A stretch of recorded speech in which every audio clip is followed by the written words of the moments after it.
The message arrived at exactly 11:07 p.m., and the moment I read it, my stomach tightened with the kind of fear that warns you a life is about to change. My neighbor, Laurel Whitmore, had written only 9 words: "My husband's asleep. Are you free to talk?" I stared at the glowing screen while the houses along our quiet Connecticut streets sat dark and still, and for one terrible second, I wondered whether she was asking me to betray her marriage. Then another message appeared beneath the first. "Please don't come over. I just need someone to believe me." Those words stripped away every careless assumption I had made. They did not sound flirtatious. They sounded frightened. Before I tell you what Laurel revealed and why that message eventually saved more than one life, please like, comment, share, and subscribe to our channel if you believe in kindness, forgiveness, hope, and second chances.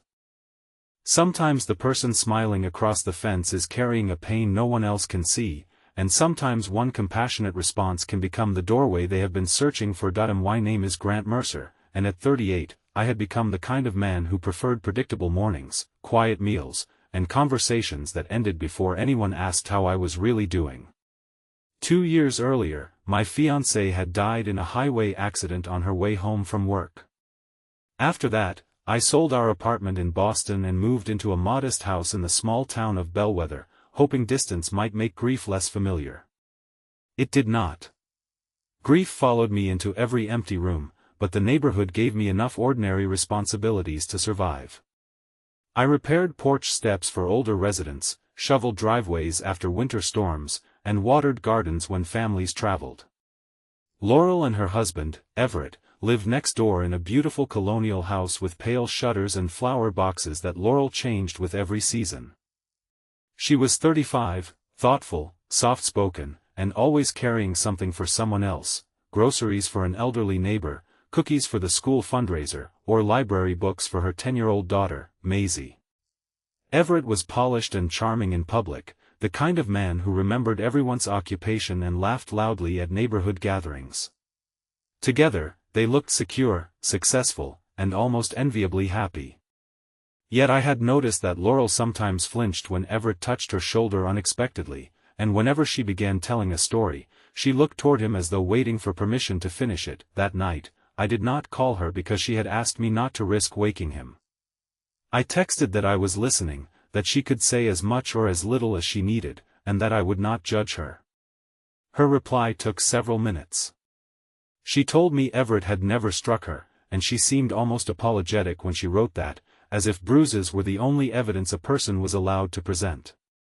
Then she described 13 years of being monitored, corrected, isolated, and quietly dismantled.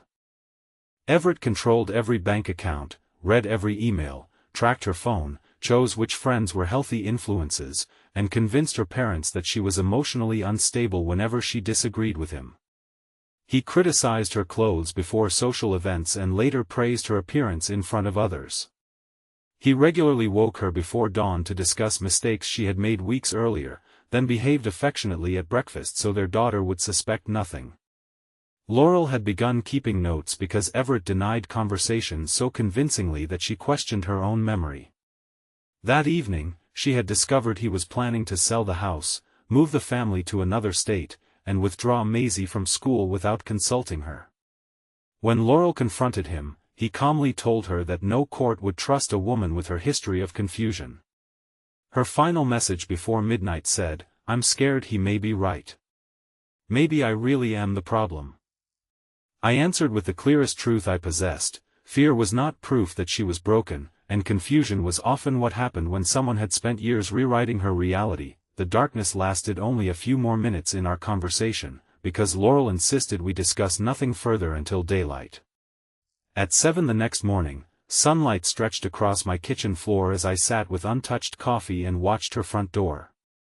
I had slept less than an hour, but my exhaustion felt insignificant compared with the thought of Laurel walking through her morning routine beside a man she no longer trusted.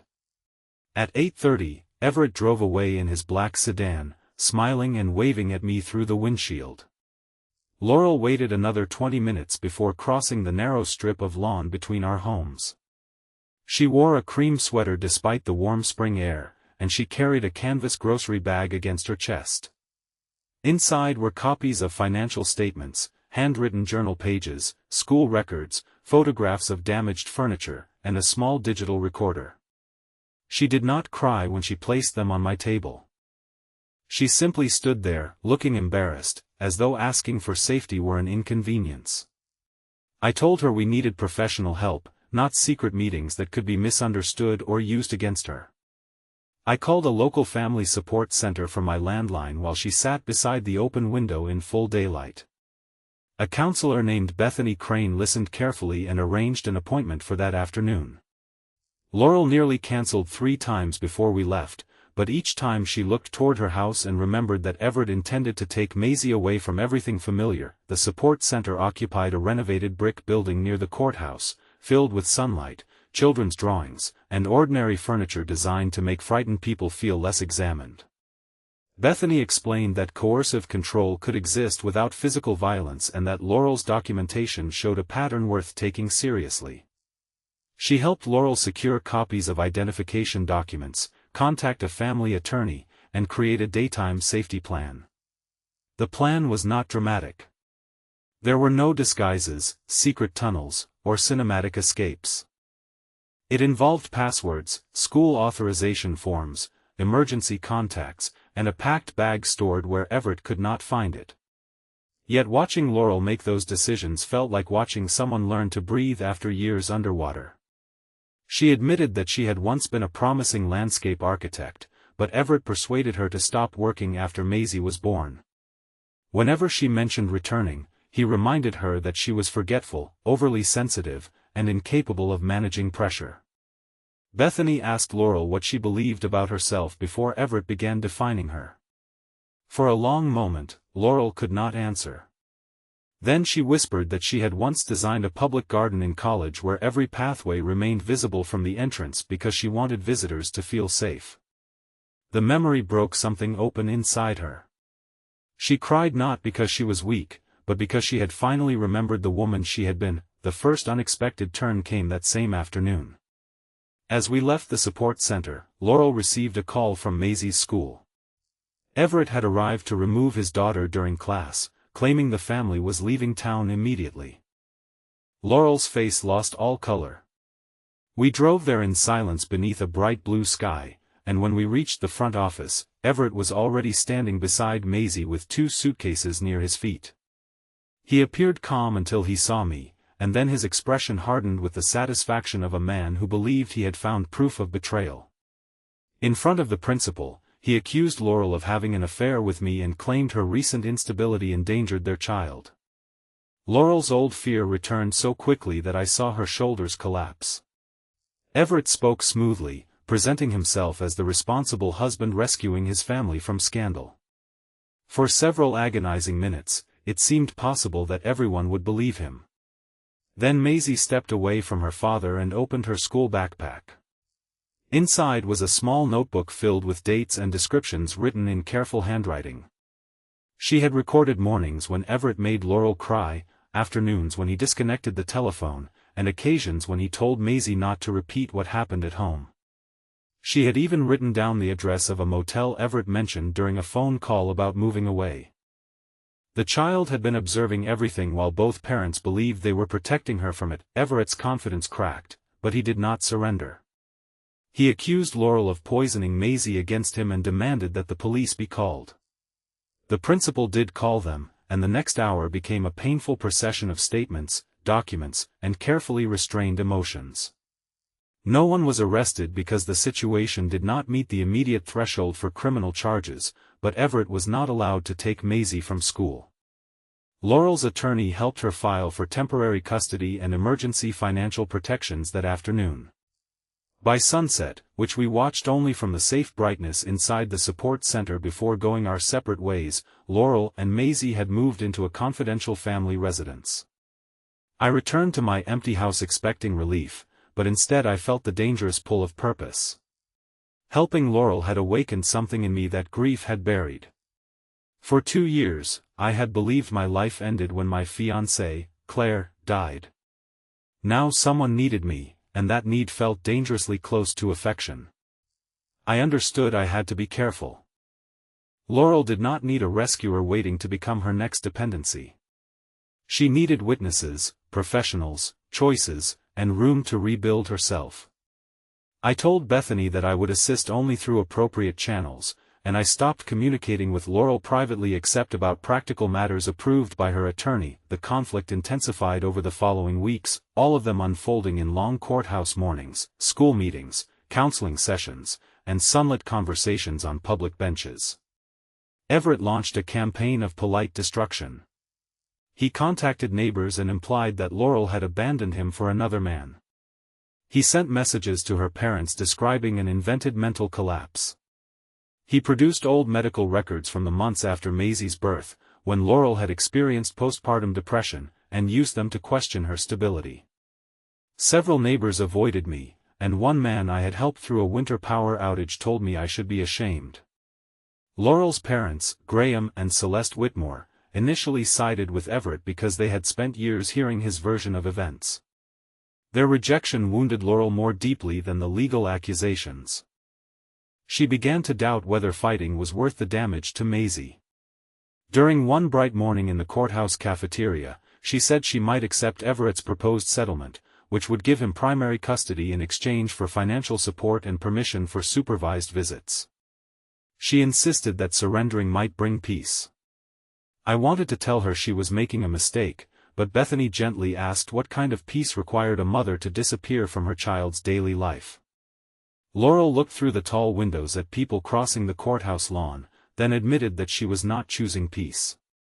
She was choosing the familiar pain of believing everyone else knew better than she did. The second turning point came from the person we least expected. Everett's older sister, Colette Vance, arrived at Laurel's attorney's office carrying 3 cardboard boxes. Colette had lived in another state and rarely visited, but she had heard Everett's accusations and recognized the pattern immediately. Their father had controlled their mother in almost the same way, and Everett had spent his adolescence learning that domination could be disguised as concern. Colette did not excuse him. She provided emails in which Everett discussed moving assets, messages mocking Laurel's depression, and recordings of phone calls where he boasted that he could make people believe anything if he remained calm. Most devastating of all was a document showing he had already placed a deposit on a private school nearly 600 miles away. Colette cried as she handed the evidence over.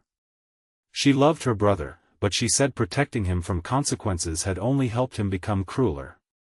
Her decision transformed the case, but it also introduced the possibility of redemption.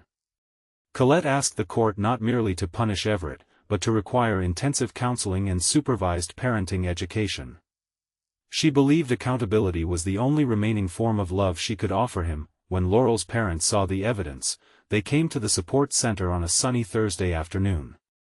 Celeste entered carrying the same nervous posture Laurel often wore, and I realized control had traveled through more than one generation. Celeste admitted that she had ignored warning signs because Everett's success made her feel her daughter was secure.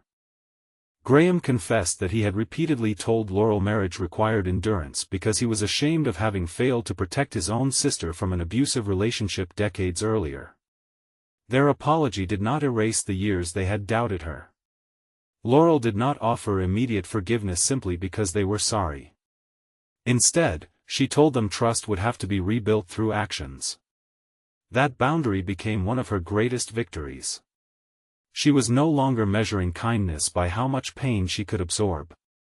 Over the next several months, her parents attended counseling, helped with legal expenses without demanding control, and learned to listen without correcting her memories. Maisie began seeing a child therapist and slowly stopped checking every adult's expression before speaking. I watched the 3 generations change, not through one dramatic declaration, but through consistent daytime moments, shared lunches, school pickups, honest apologies, and the difficult practice of letting Laurel make her own decisions. The court eventually granted Laurel primary custody, with Everett receiving supervised visits contingent upon therapy and compliance with financial orders. The judge did not describe Everett as a monster, which initially disappointed some people. Instead, she described his behavior as harmful, deliberate, and unacceptable. She told him that understanding the origins of his conduct could explain it but could never excuse it. For the first time, Everett seemed smaller than the image he had built. Months later, during a supervised parenting session, he gave Maisie a written apology that did not blame Laurel, stress, childhood, or misunderstanding. It was not enough to restore their relationship, but it was the first honest thing he had offered. Laurel accepted that he might change without making her future dependent on whether he did. Forgiveness, she discovered, was not reopening a locked door. It was releasing herself from the responsibility of standing beside it forever. She returned to work part-time with a landscape design firm and later presented plans for a healing garden outside the support center. Her design included wide paths visible from every entrance, flowering trees, and quiet seating areas where no one could be cornered or hidden. She used the same idea she had created in college, only now she understood why safety had mattered so much to her even then. That my own healing came more quietly. Laurel never became my romance, and that was not a disappointment. It was proof that care did not need possession to become meaningful. Through the support center, I began volunteering with a program that helped families move furniture, secure documents, and repair temporary housing. I also returned to grief counseling, where I finally admitted that I had been using solitude as a way to remain loyal to Claire. The counselor helped me understand that surviving her death was not abandoning her. On the second anniversary of the accident, I visited the healing garden Laurel had completed. It was a clear summer morning, and the sunlight fell across the pathways exactly as she had imagined. Maisie was there painting small wooden signs for the flower beds, while Laurel spoke with Bethany near the entrance. When Laurel saw me, she smiled with the confidence of someone who no longer needed permission to occupy space. She thanked me for answering her message, but I told her she had saved herself the moment she decided her fear deserved to be heard. She shook her head and reminded me that courage sometimes begins with another person saying, "I believe you." Both statements were true. Before this story ends, please leave a meaningful comment about the person who believed you when you were struggling, or about a time you finally learned to believe yourself. Your words may reach someone who is silently questioning their own memories and give them the courage to seek help. If this story touched your heart, please like this video, leave a meaningful comment, share it with someone who needs hope today, and subscribe to our channel so you never miss another emotional journey. The message Laurel sent at 11:07 p.m. could have become a scandal, a misunderstanding, or another secret buried behind a beautiful front door. Instead, it became the beginning of truth because someone paused long enough to listen without taking advantage of her vulnerability. Years later, the healing garden remained open from morning until evening, welcoming families who arrived frightened and left carrying plans for a different life. Near the entrance, Laurel placed a small engraved stone beneath a flowering dogwood tree. It did not bear her name, Everett's name, or mine. It carried only a simple reminder for every person who walked past it in daylight: being believed is sometimes the first step home.